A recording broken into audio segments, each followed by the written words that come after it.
Boa noite, pessoal. Boa noite, pessoal. É com grande alegria que mais uma vez nós estamos aqui reunidos nessa casa abençoada, buscando entender e aprender um pouco mais sobre a doutrina espírita, né? Eu e a Shirley, nós estamos aqui como colaboradores. Nós não detemos todo o conhecimento, mas aquilo que a gente sabe e puder ajudar vocês, né, com uma resposta, a gente vai tentar. E o que a gente não conseguir, depois a gente pede outra pessoa mais capacitada e habilitada, né, Sheila? Mas nós vamos fazer o melhor que pudermos, se Deus quiser. Sinta-se à vontade para fazer a pergunta de vocês, né? Como o Arnoldo já disse, nas laterais aí tem nossos irmãos. É só levantar a mão que ele vai com papel e caneta, vocês fazem a pergunta, não há necessidade de identificar e a pergunta vai vir para a mesa, tá ok? Nós já temos algumas perguntas aqui pré-feitas. A Shirley vai... Chegou uma agora, Shirley? Você quer começar com ela? Gostaria.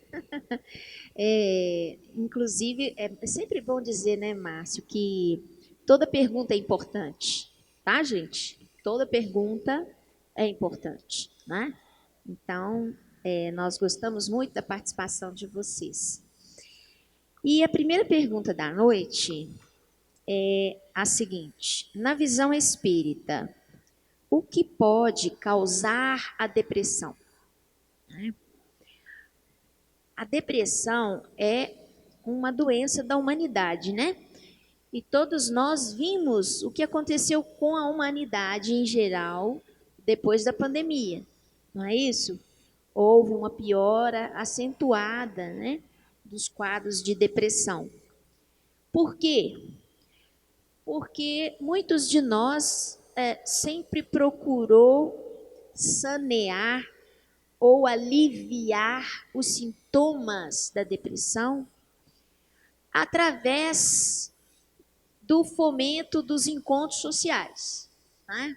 Dos acontecimentos sociais, e nem sempre saudáveis para o nosso espírito, né? Nem sempre produtivos, nem sempre de colaboração para a nossa evolução. Mas o que é a depressão? A depressão é uma doença da alma e que reflete no corpo físico. Nós sabemos que tem graus variados de depressão. A doutrina espírita entende que a depressão ela tem uma raiz na espiritualidade e tem o seu crescimento dentro do corpo físico. Começa no mundo espiritual e cresce no campo material. Porque hoje nós já sabemos que clinicamente a depressão é a expressão clínica de distúrbios de neurotransmissores, né? A ciência já mostrou para gente que um dos mais importantes, né, que ficam em déficit no nosso organismo é a serotonina. Vocês já ouviram falar nisso, né? Na televisão, já foi divulgado, os jornais, né? Então, nós sabemos que existem desequilíbrios no nosso cérebro que vão se apresentar através do quadro clínico da depressão. Mas esse desequilíbrio no cérebro, ele teve uma origem, e essa origem é geralmente espiritual. Espiritual em que sentido? Espiritual no sentido da raiz estar na nossa alma ou nos desafios que a nossa alma viveu e não soube elaborar bem o seu próprio sentimento a respeito daquilo. E isso vai gerando um grau de sofrimento que vai se aprofundando a tal ponto que vai atingir o campo material e o cérebro ele passa a funcionar mal a partir dessa pressão que inicialmente é espiritual e emocional. Quando eu falo espiritual, eu estou dizendo do espírito, né? Não necessariamente espiritual no sentido da obsessão. O que a doutrina espírita traz para nós é que quando nós temos distúrbios espirituais nossos que nos conduzem pela via da depressão, fica muito mais fácil o mundo espiritual em desequilíbrio acentuar e agravar o nosso sofrimento. Então, a obsessão, ela vem como um fator agravante, não como causa. E é por isso que Jesus disse que quando você limpa uma casa de espíritos imundos, mas deixa ela adornada, esse espírito imundo um dia pode voltar, pode gostar do que vê e pode trazer com eles mais outros para ocupar essa casa. Essa casa é qual? É a casa mental, é a casa das nossas emoções e dos nossos pensamentos. É esta casa que a que Jesus se referiu, e não a casa moradia. Então, o que Jesus quis nos dizer? Que nós, para ficarmos livres do assédio espiritual que agrava o nosso quadro depressivo, nós precisamos modificar os nossos pensamentos e as nossas emoções a respeito daquilo que vemos, daquilo que falamos, daquilo que ouvimos. Se nós não conseguimos fazer modificações, nós estamos permitindo a sintonia do nosso coração, da nossa mente, com aquelas criaturas que vão alimentar o processo depressivo. Então,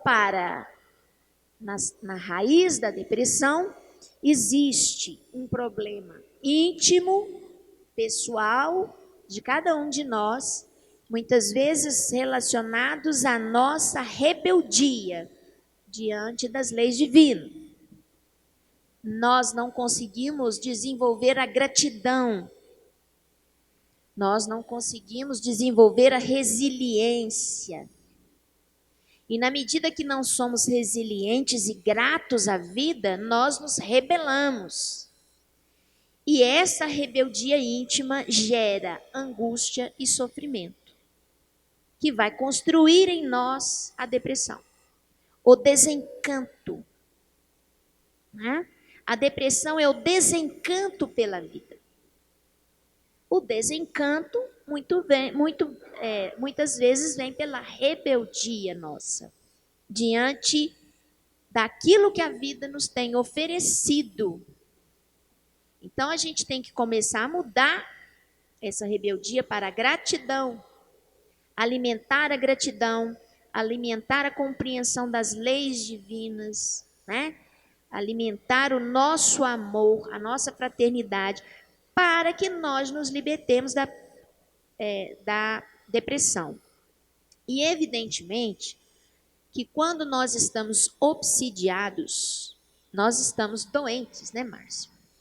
É uma doença a obsessão, uma doença espiritual, e ela tem tratamento, né? O tratamento da obsessão, ela se faz primeiro pela nossa evangelização, disciplina dos nossos sentimentos e da nossa maneira de ser dentro do Evangelho de Jesus. Segundo, passe magnético, tomar o passe. Terceiro, fazer o culto do Evangelho no lar, ter o hábito da oração. A oração lava a nossa alma, ter o hábito de tomar um banho espiritual com as energias sublimes do amor. E quarto, frequentar a casa espírita, aprender, conhecer o Evangelho, conhecer a doutrina, sedimentar a sua fé na lógica, na razão e estender as mãos. Porque quem sabe servir, quem serve, quem se prontifica a servir, está sempre semeando. E quem semeia, colhe. Né? Então, é por aí o tratamento da depressão. Né? Além disso, quando nós temos um distúrbio muito grave, cerebral, a gente chama isso de depressão endógena. É quando já afetou profundamente as nossas células cerebrais. Muitas vezes nós vamos precisar, por algum tempo, de medicamentos materiais. Precisamos da medicação da terra. Precisamos do psiquiatra. Precisamos de trabalhar as nossas ideias, os nossos conceitos da vida, que às vezes o Evangelho de Jesus não consegue clarear com muita exatidão. Muitas vezes o psicólogo, né, o analista, ele vai nos ajudar a ressignificar as coisas na vida da gente. Quando eu ressignifico, eu muitas vezes transformo a minha rebeldia em gratidão. Né? E aí começa o processo de cura da depressão. Não sei se eu consegui chegar aonde o nosso querido voluntário, né, que trouxe a pergunta, se eu consegui chegar até onde ele queria. Obrigada. Perfeito. Ação, né? A gente tem que reagir àquilo que a depressão fala. Se ela pede para ficar quieto, não fique. Se ela pede para você se isolar, não se isole. Né? Porque a depressão ela sempre quer que você neutralize a sua vida. É só não neutralizar. Né? E procurar ajuda. Tem uma pergunta aqui. Semana passada, eu senti a presença de um grande amigo meu que suicidou. Passei muito mal. Fiz uma prece, mas ele persistiu a ficar comigo. Tive que recorrer ao centro espírita, daí ele partiu. Está certo o que fiz? Bom, partindo do princípio que realmente a pessoa que suicidou se aproximou de você, provavelmente ela sentiu uma boa vibração ou uma oportunidade de ser socorrida, né?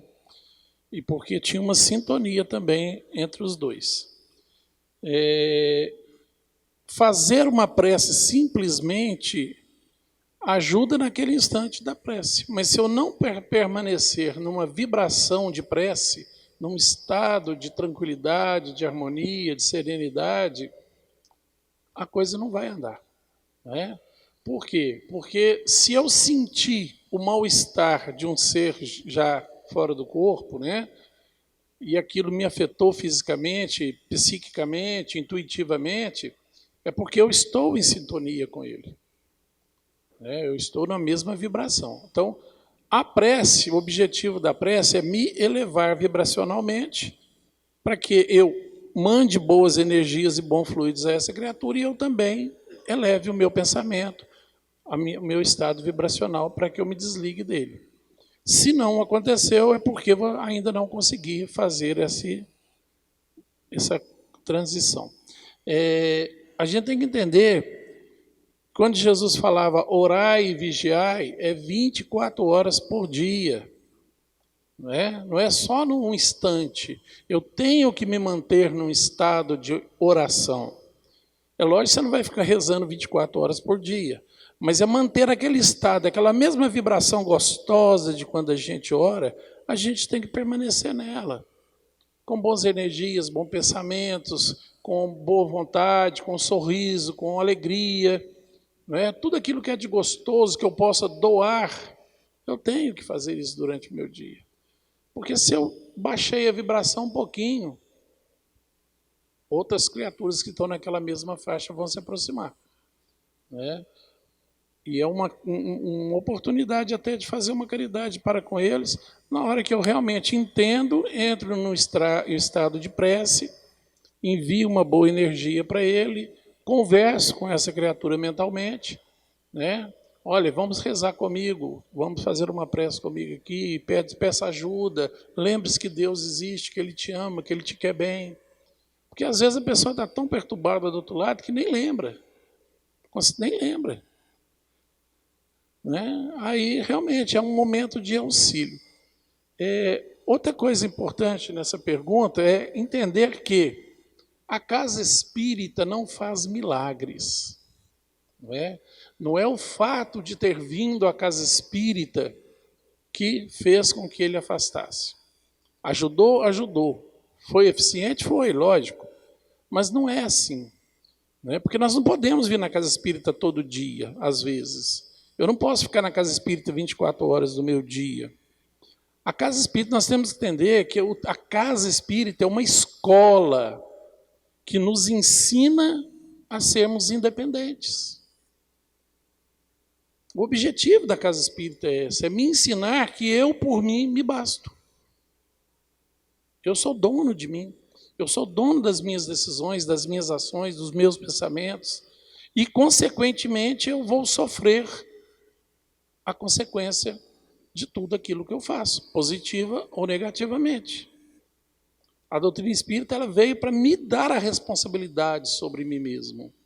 Se eu ficar o resto da minha vida dependente de uma certa instituição, eu nunca vou ser dono de mim mesmo.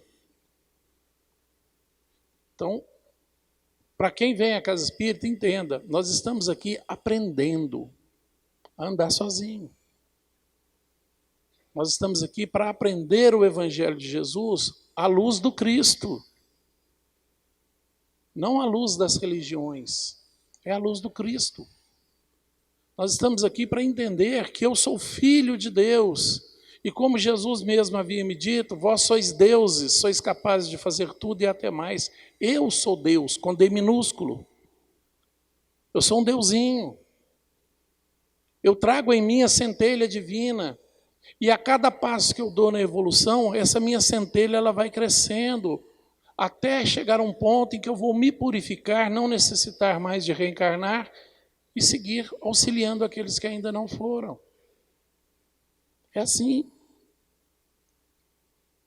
Precisamos deixar a dependência. Para quem já tem um certo conhecimento da doutrina espírita, vem na casa espírita para ajudar aqueles que ainda não têm um bom conhecimento, ou que estão começando, ou que estão aprendendo. E, consequentemente, também aprende com eles, porque a vida é um eterno aprendizado. A gente nunca deixa de aprender. Né? Então, vamos orar sim, mas orar com sentimento verdadeiro, com força, e manter essas vibrações em nós. Porque não adianta eu cometer o erro o dia inteiro, chega de noite, na hora de dormir, eu rezo, peço a Deus perdão e vou dormir e acho que está tudo quites. Né? Como tem aí irmãos religiosos que a gente respeita com todo o coração e a gente tem o maior afeto por eles, mas vai lá, comunga ou confessa, reza 3 Pai Nosso, 15 Ave Maria e acha que já está quites. Não está. Nós vamos responder pelos nossos erros, queiramos ou não. Então, assim, vamos pôr isso na cabeça. Agiu certo? Agiu. Se você sentiu que não dá conta sozinho, procura socorro sim na casa espírita. Tem gente que faz isso na igreja católica e funciona. Tem gente que faz isso no evangelho que funciona. Porque Deus está em todos os lugares. E a espiritualidade amiga, ela age em qualquer lugar. Não é só na casa espírita. Lá eles dão outros nomes, mas são os espíritos amigos que estão trabalhando lá. Então, procurar auxílio é fundamental, mas temos que aprender a andar sozinhos. Tá ok, pessoal?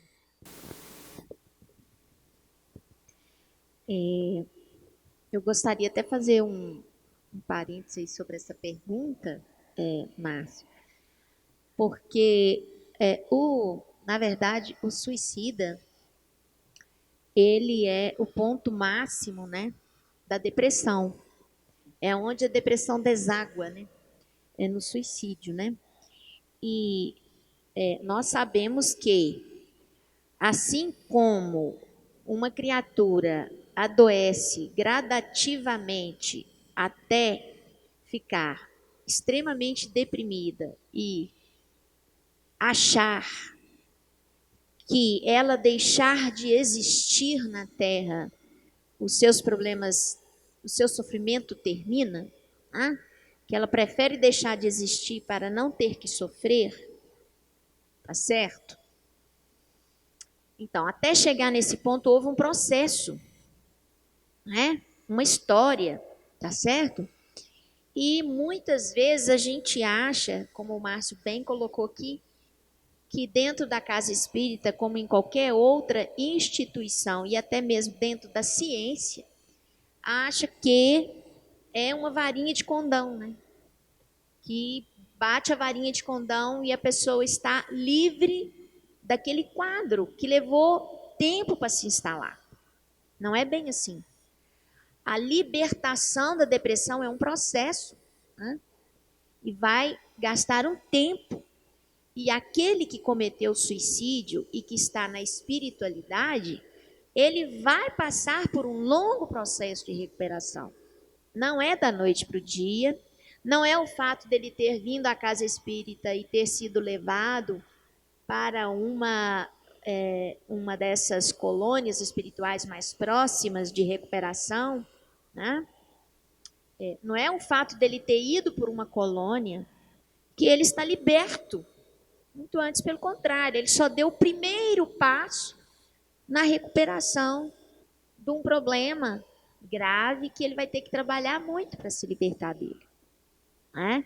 E com, às vezes, os agravantes da lei de causa e efeito que ele acabou abraçando, né, quando cometeu o ato do suicídio. Bom, aqui vem uma pergunta muito interessante. Isso eu já vi acontecer, já presenciei também, né? Quem perguntou, eu também compartilho, né? Já vi isso acontecer. Por que a água mediúnica muda de gosto ou de cheiro? Tem a ver com nossa vibração? Ele chamou de água mediúnica. A água fluidificada, né? É o nome que a gente dá, né? Água fluidificada, verdade. Gente, eu já vi a água ser perfumada numa garrafa. É uma água comum. Mas isso é milagre? Bom, era considerado milagre até algum tempo atrás, até antes do esclarecimento que a doutrina espírita nos trouxe, né?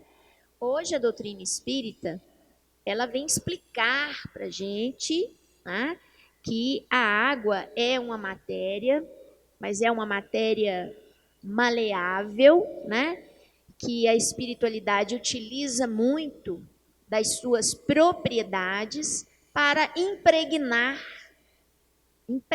essa água de algumas qualidades que podem dar a ela cor, cheiro, gosto, diferente da água natural que a gente conhece, né?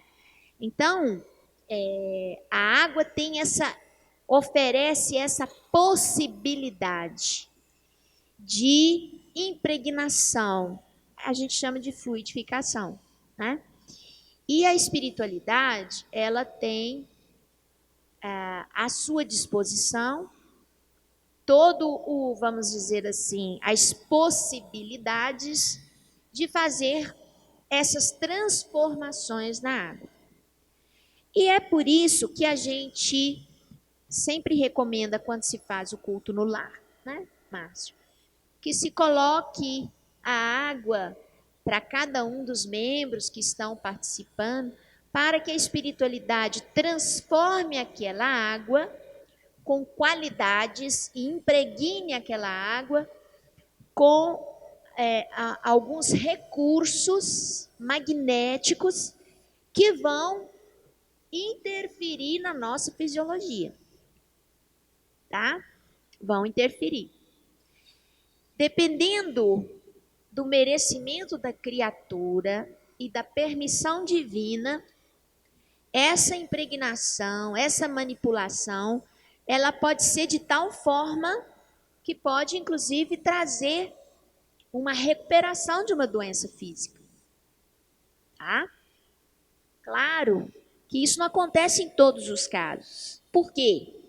porque depende da permissão divina e depende do merecimento daquele que vai receber. Né? O merecimento no sentido de quê? No sentido de que, atendendo às necessidades, aquele espírito, ele ficando livre daquela dor, daquela dificuldade, ele vai ficar realmente melhor? Ele realmente vai conseguir mudar a sua perspectiva de sentimentos?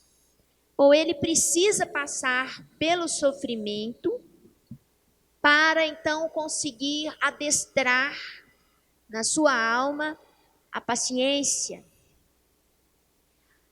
a persistência, né? Então, às vezes a gente acha que o sofrimento ele existe para punição. Eu estou pagando o mal que eu fiz, né? Só que na perspectiva da providência divina e das leis divinas, o sofrimento não é punição. O sofrimento é pedagogia. Ele vem nos ensinar alguma coisa que precisamos aprender e que nós não estamos querendo aprender. E outra coisa muito importante, toda vez que nós conquistamos a virtude que aquele sofrimento quer desenvolver em nós, quando nós conquistamos a virtude ou chegamos no objetivo, que é a proposta daquele desafio, ele desaparece. Então eu falo, é o momento de se ver livre daquela dor. Tudo tem o seu momento, tem a sua hora. E por que nós estamos conversando aqui, eu e Márcio, né? Por que nós estamos vendo muitas casas espíritas e às vezes até muitas igrejas, né, se esvaziando, né, nos dias atuais? Porque todos nós, hoje, estamos buscando solução imediata para tudo. Nós queremos solução imediata. E se a solução imediata não vem nos atendendo à nossa necessidade, muitas vezes nós abandonamos aquela proposta de trabalho. Não serve para nós. Tá? Então, no nosso imediatismo, nós não sabemos nem compreender a dor. E a doutrina espírita, ao invés de prometer curas e libertações de problemas, a doutrina espírita promete dar a você recursos, conhecimentos, apoio, coragem para enfrentá-los. É muito diferente de você apagar os desafios, né? E muitos de nós preferimos aquelas ideias que vão nos estimular no sentido de estarmos livres dos problemas, né? Então, a água, ela é um instrumento que a espiritualidade usa para levar recursos magnéticos a cada um de nós. E esses recursos, às vezes, vão atingir o nosso espírito, o nosso corpo espiritual, como também podem alcançar as nossas células, tá? Isso vai depender muito da qualidade da magnetização, dos objetivos da equipe espiritual naquele momento, né? Das possibilidades disponíveis naquele ambiente para a impregnação daquela água com os recursos. Eu estava, certa feita, lendo o livro Médicos do Futuro, do cirurgião lá do Rio de Janeiro. Eu sempre esqueço o nome dele. Paulo Frutuoso. Obrigada. O Paulo Frutuoso. E ele já esteve aqui, né? Deu a graça da visita entre nós aqui. E falando dos trabalhos de materialização, né? lá do Frei Luiz, se não me engano, da casa espírita que ele participa, onde as curas são feitas com a materialização do espírito, né? O espírito aparece e age sobre a matéria materializado, né? E ele conta todas as histórias. Quem tiver curiosidade, né, de ler, é um livro interessante de você ler, porque ele foi escrito por um cirurgião geral, né? Aliás, cirurgião oncológico, né? Ele opera câncer, né?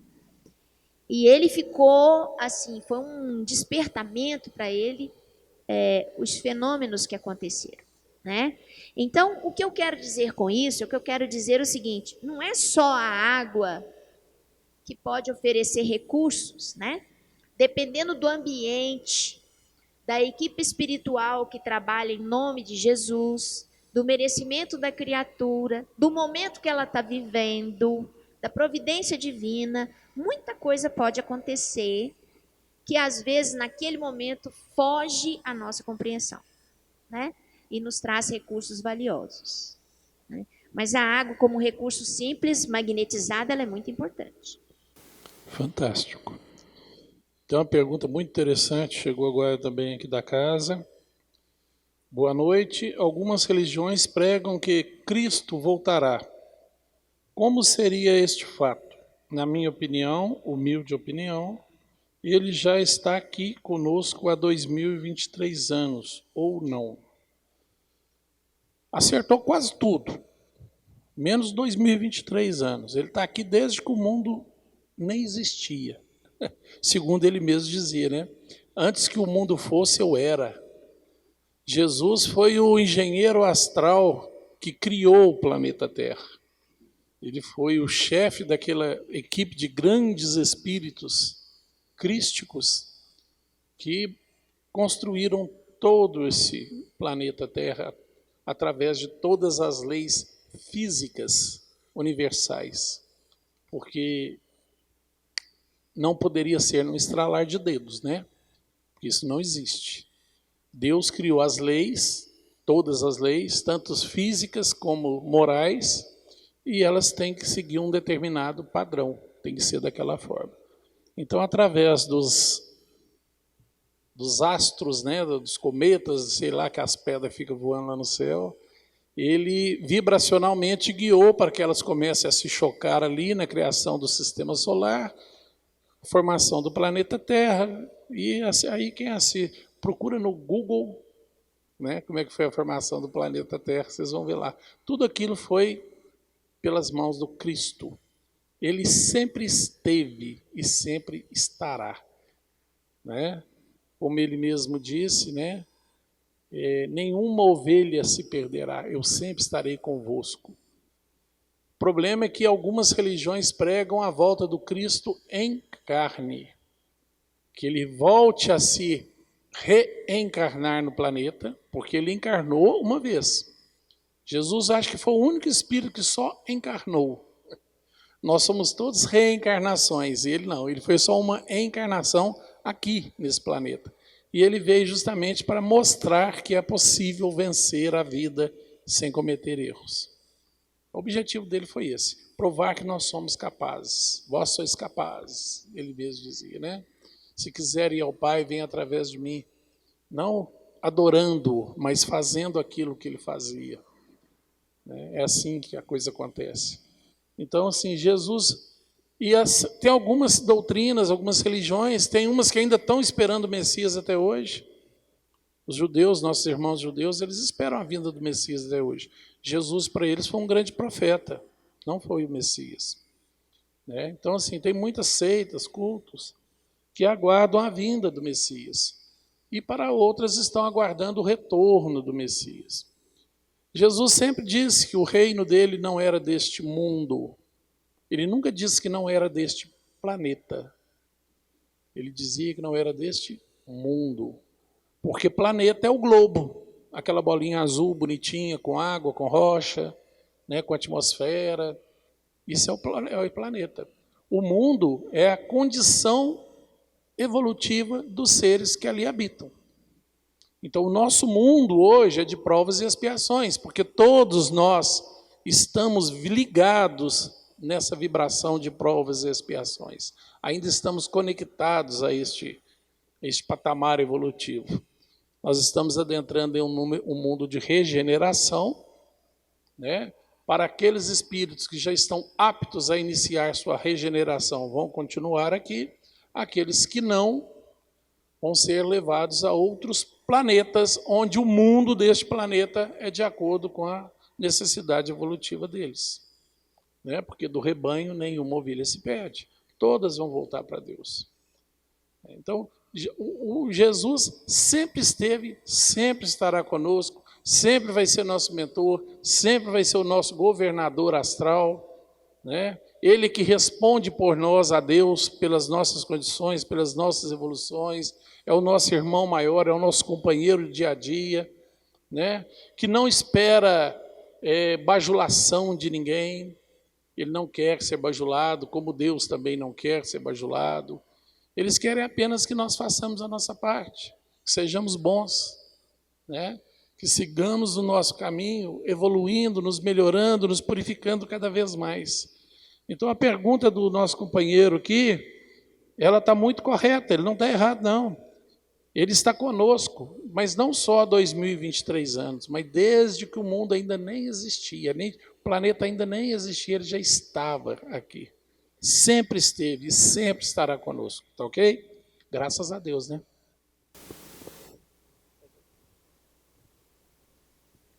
Acho que dá tempo de mais uma, né?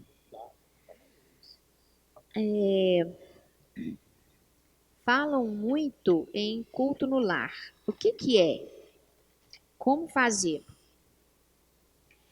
Bom, o culto no lar, culto do evangelho no lar, gente, é muito importante, mas é muito importante. Por quê?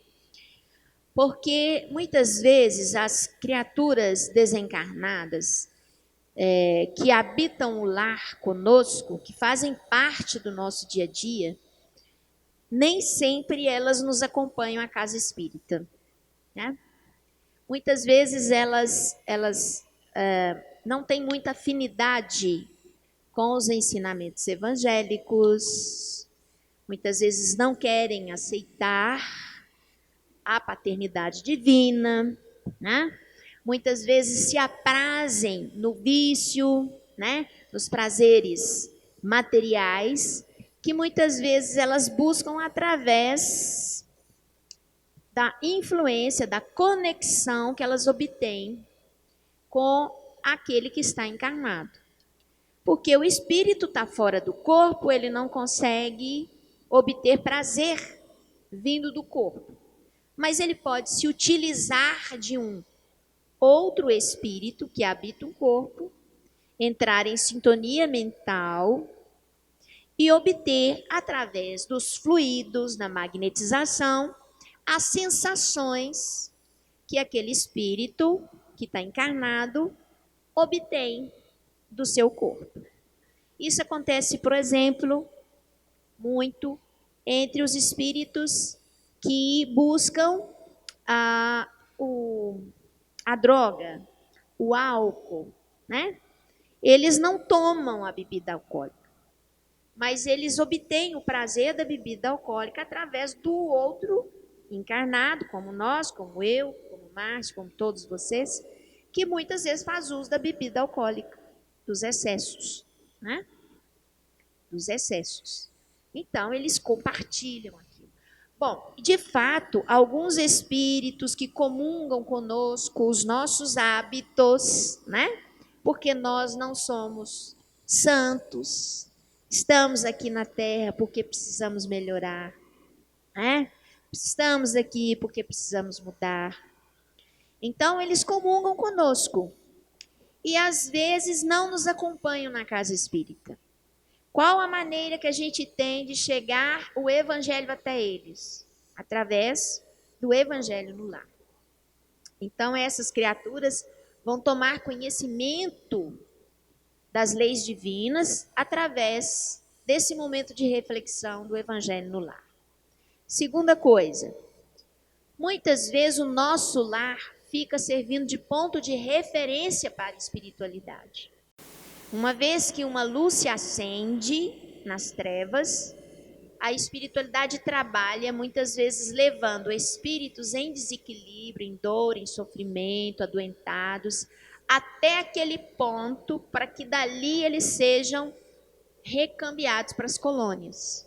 É como se nós nos tornássemos uma UPA, uma UPA espiritual, né?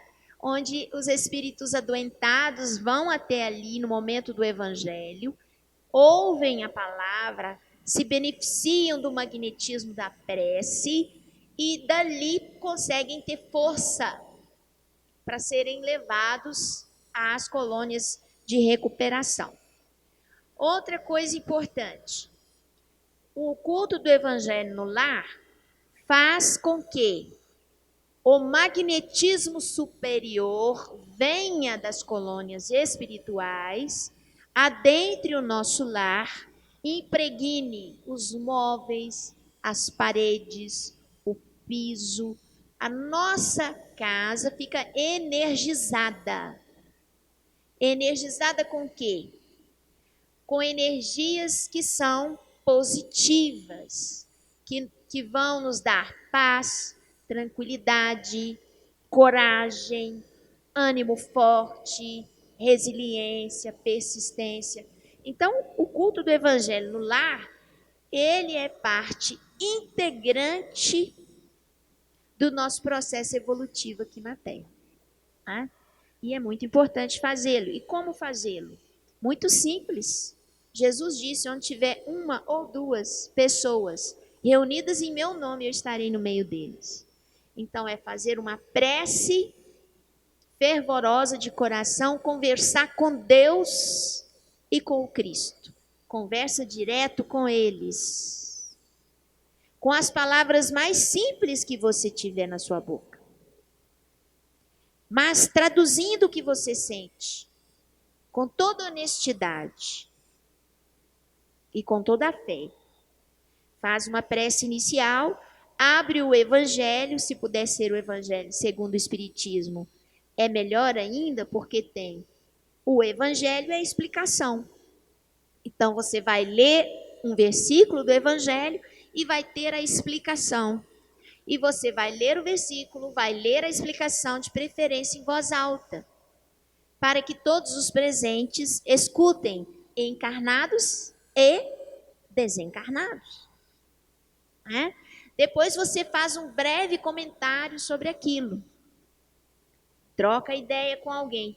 Se for mais de uma pessoa, melhor ainda, porque permite essa conversa. Essa troca de ideias, de experiência, de aprendizado. Se for só você, você vai fazer a leitura em voz alta e logo em seguida vai fazer a prece de encerramento. Né? Agradecendo por tudo que você tem e pedindo então a Deus que te atenda nas necessidades maiores que você vem trazendo, nas suas dificuldades. Sempre colocando ali o copo com água, para que a espiritualidade possa magnetizá-la para atender às suas necessidades. Né? E se existem companheiros no lar que não querem participar, entre para o seu quarto e faça lá no interior do seu quarto o seu culto do evangelho. Não obrigue. Convide, mas não obrigue. Convide a prece, mas não obrigue. Né? E você pode pegar a água fluidificada, você pode separar uma garrafinha, um jarrinho, para você colocar dentro do filtro. Depois que terminou a sua prece, o seu evangelho no lar, você coloca no filtro para que todo mundo se beneficie da água magnetizada. Né? Quer acrescentar alguma coisa? Acho que dá tempo de A todos. fazer mais uma rapidinho aqui. Essa que eu achei interessante. Reencarnamos para pagar pelos nossos erros passados? Se sim, como podemos não errar? Nós não encarnamos para pagar por nada. A reencarnação não é castigo, reencarnação é oportunidade. Não é? Deus não nos castiga, Deus não cobra, Deus não vinga. Deus é amor, Deus é bondade, Deus é perdão, Deus é tudo aquilo que de bom eu posso ter na minha vida, né? Então, a reencarnação é uma oportunidade que eu tenho de recomeçar, de evitar cometer novos erros e reparar os erros cometidos, e em muitos casos, e na maioria deles, revivendo aquilo que eu causei, para que eu sinta como aquilo é importante. Porque enquanto está doendo só no meu irmão, eu posso até observar a dor dele, mas eu não sinto a dor dele. Mas quando dói em mim, aí eu vou perceber o tanto que aquilo é doloroso. E eu vou refletir mais sobre aquela situação. Então não é castigo, é oportunidade, né? Oportunidade de eu adquirir conhecimento, de evoluir mais, de progredir mais no caminho em busca de me aproximar de Deus. Então isso é a reencarnação, né? Com a bênção do esquecimento do passado, porque às vezes lembrar de todo o mal que eu já causei poderia me levar à depressão e até ao suicídio, desespero. Porque hoje nós somos mansos, entre aspas, né? Em comparação ao que fomos no passado. Nós já fomos bárbaros. A gente, quando vê aqueles filmes épicos, né, medievais, mais antigos, a gente vê aquelas guerras, aquelas matanças, aquela coisa terrível que acontecia no passado, e a gente para e pensa assim, nossa, como esse povo era ruim, como eram bárbaros. Esse povo éramos nós lá, nós já passamos por tudo. Em todas as eras da humanidade, nós estivemos presentes em algum lugar deste planeta. Essa não é a nossa primeira e com certeza não será a nossa última vinda aqui.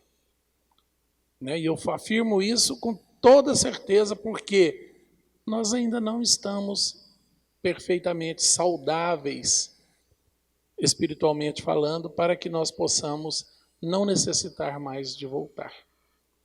Né? Todos nós ainda vamos voltar muitas e muitas vezes. E cada vez que voltaremos, voltaremos melhores. Porque Deus é um Pai de tanto amor que eu nunca serei pior. Ninguém nesse mundo consegue ser pior do que já foi. A evolução é um caminho de mão única. Nós só caminhamos para frente. Nós não voltamos. Tudo aquilo que eu consigo de conhecimento moral e intelectual, toda essa evolução adquirida ao longo dos milênios, ela vira patrimônio meu. Então eu nunca sou pior. Hoje nós somos a melhor versão de nós mesmos. Olha que bondade. Aí tem gente que fala assim, mas tem tanta gente ruim nesse mundo, tanto criminoso. Tem. Tem gente danada, não tem ou não tem? Mas eles ainda são a melhor versão deles mesmos. No passado foram piores, como eu já fui como eles lá atrás. Eu já fui como eles lá atrás. Hoje, graças a Deus, eu já não faço muita coisa que eles fizeram, mas ainda cometo erros, né? E a pessoa pergunta aqui, o que eu preciso fazer, né? Como posso fazer para não errar? Simples, coisa mais simples do mundo. Ame. Não haja com orgulho, não haja com vaidade, não haja com egoísmo, não haja com ódio, não haja com rancor, né? Não haja com avareza. Simples. Cada vez que você agir apenas no amor, fazendo o que é certo, fazendo ao outro aquilo que você gostaria que fizesse com você, lembre-se, fazendo. Tem muita gente que inverte e fala assim, desejar ao outro não é desejar. Desejar é facinho. Eu passava e disse, eu te desejo bem, mas eu não levanto uma ponta de agulha para te ajudar. Então não adianta. A doutrina fala que o mal é a ausência do bem. O fato de eu não praticar o mal não me faz ser bom. A única coisa que me torna bom é eu fazer o bem. Só assim eu sou bom. E eu tenho que fazer o bem a quem? Aos outros. Então é fazer ao outro aquilo que eu gostaria que ele fizesse para mim. Agir com amor, com caridade, com benevolência, com paciência, com tolerância, com perdão, com reconhecimento que aquele ser que está cometendo erro é um irmão meu, que ainda não aprendeu alguma coisa que talvez eu já aprendi. E ele pode ter virtudes desenvolvidas nele que eu ainda nem desenvolvi em mim. Então nós somos todos navegantes da mesma barca. Todos marinheiros na mesma viagem. Né? Nesse navio chamado planeta Terra. Então, não cometer erros. E o maior exemplo, né, plagiando o Livro dos Espíritos, o maior exemplo que eu posso seguir nesse mundo para conseguir fazer tudo isso chama-se Jesus. Siga Jesus. Segui-lo, não adorá-lo. Jesus não espera adoração. Jesus veio, o único objetivo de Jesus nesse mundo foi me mostrar como eu devo agir para não cometer erros. Foi só para isso que ele veio. E de quebra ainda me deu o evangelho. Olha que gostosura. Ele veio exemplificar, passar por uma vida, nasceu como qualquer pessoa nasce, viveu como qualquer pessoa vive. Jesus comia, bebia, tinha suas necessidades fisiológicas, trabalhava porque ele não era vagabundo, né? Para me mostrar que é possível passar por uma vida sem cometer erros. Esse foi o objetivo do Cristo. Então vamos repetir aquilo que ele fez, né? Se te bater numa face, entregue a outra. Se te pedir a capa, entregue também a túnica. Se pedir para andar 10 mil passos, ande mais 10 mil. Né? É fácil, né? Não, né, gente? Mas é possível para quem quer. Eu ainda vou chegar lá, se Deus quiser. Uma boa noite a todos. Agora temos um estudo da nossa irmã Shirley. Né? Boa sorte, meu querido. Obrigado.